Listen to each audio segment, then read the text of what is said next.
There's one item that, if you don't have it, makes all your other survival gear completely worthless.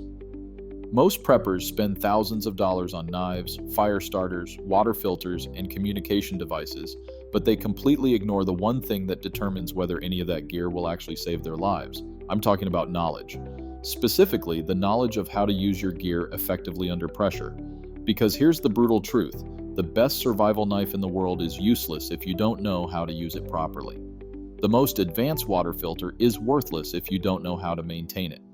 The most powerful radio is meaningless if you don't know how to operate it when your hands are shaking and your mind is racing. Let me tell you a story that perfectly illustrates this point. During the 2010 Haiti earthquake, rescue teams found people who had expensive emergency kits but had died because they didn't know how to use them properly. They had water purification tablets but didn't know how long to wait before drinking the water. They had emergency radios but didn't know how to change the batteries or tune to the right frequencies.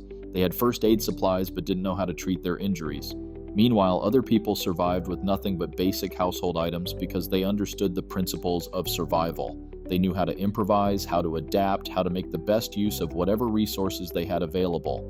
They didn't have the best gear, but they had the knowledge to use whatever they could find.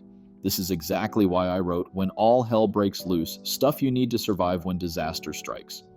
This isn't just a guide to survival techniques, it's a complete knowledge system that teaches you how to think like a survivor, how to improvise with available materials, and how to make the best use of whatever resources you have. The truth is, most survival situations require you to work with whatever you have available, not the perfect gear you wish you had. You might not have a fancy water filter, but you can learn how to build one using sand, charcoal, and cloth.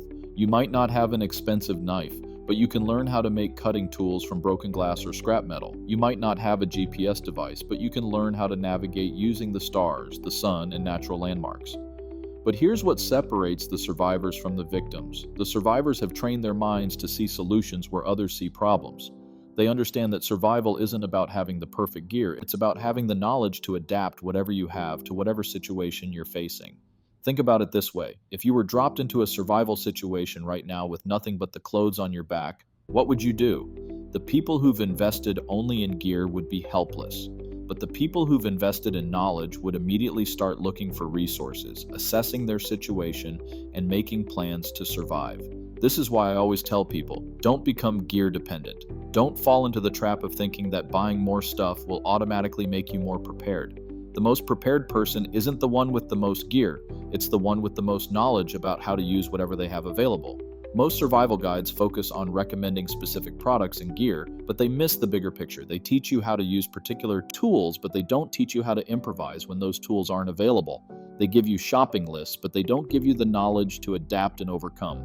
Don't make the mistake of thinking that gear can replace knowledge. Get When All Hell Breaks Loose and learn the knowledge that makes any gear more effective and makes survival possible, even when you have no gear at all. Because the truth is, knowledge is the one survival tool that can never break, never run out of power, and never be taken away from you.